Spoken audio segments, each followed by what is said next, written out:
Sipod ta, adda ni Apo Diyos kanya tayo. Nga iso da ti mangtod kanya ti pigsa, suwangbot man, dagiti pagsubok ti biyag, malabanan tayo.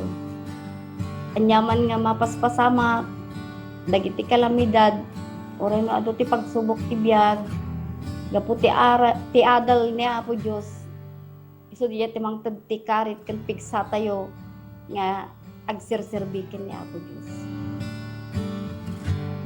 Hindi po tayo nakakaligtas sa napakaraming problema, maging sa pamilya, maging sa hanap buhay, pero palibhasa may sinasampalatayanan po tayo na aral, may malakas po tayo na pag-asa na laging may tumutulong sa atin. Itidakkel nga pagsayaatan na gandagimbagan na idi Iglesia ni Kristo ak. No adaman problema, nalaka nga lumagan ti riknak, taada ti Diyos nga pagkamkamangak. Agyaman mo ta adak iti unit ti Iglesia ni Kristo. Ta no bagbagak mo dagiti anak ko, uray no adayuda, talaga kampanti akta ada kami ti unit ti Iglesia ni Kristo, kun mabagbagaan damot. Adagiyay barkada ken gagayem ko nga hanpay nga Iglesia ni Cristo, lalalo dagay kasisinsin ko ken kabarangay ko, awawisin da kayo nga agdingeg iti adal iti Iglesia ni Cristo nga nakasurat iti Biblia. Kadagiti kailyak nga taga Montañosa, Mountain Province, Kalinga, Benguet ken Ifugao, kada kayo nga kakailyak nga taga Montañosa aw awisik da kayo nga agsukimat iti adal iti Iglesia ni Cristo nga isu ti patpatsinmi nga membro. Ta tapno ti kasta dumteng ti panawon, agkakadwa tayo met nga agserbi iti pudno nga panagserbi kini Apo Diyos. Iniimbitahan ko din po kayo na magsuri at makinig sa mga aral ng Iglesia ni Cristo. Marami po kaming outlets po, kagaya ng social media, sa YouTube po, at saka sa incmedia.org. Welcome po kayo sa Iglesia ni Cristo. Welcome kayo sa Iglesia ni Kristo. Welcome po kayo sa Iglesia ni Cristo.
Mga kababayan, ang pambansang awit ng Pilipinas.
This is Net 25, a commercial UHF TV station owned and operated by the Eagle Broadcasting Corporation with 50,000 watt transmitting power, authorized under station license number BSD-0090-2025, REN 2816, issued by the National Telecommunications Commission, valid until July 12, 2026.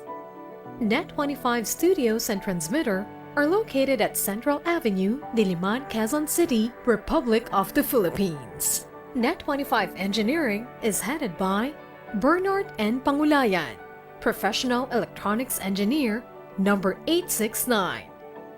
Net 25 transmission personnel is composed of electronics engineers, electronics technician, and first-class radio operators with licenses issued by the Professional Regulation Commission and the National Telecommunications Commission.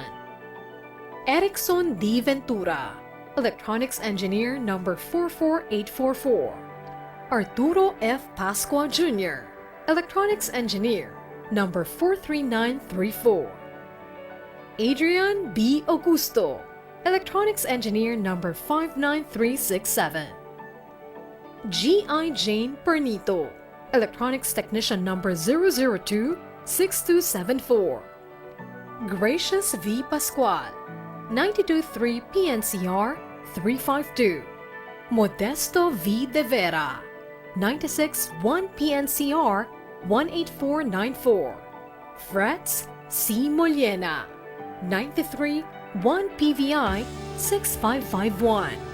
All programs telecast on this station have been approved by the Movie and Television Review and Classification Board.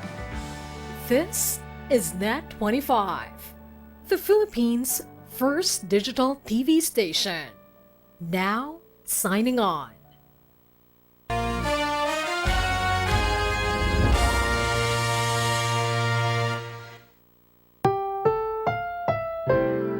Ang susunod na programa ay rated PG. Ito ay nangangailangan ng patnubay at gabay ng magulang para sa mga batang manonood.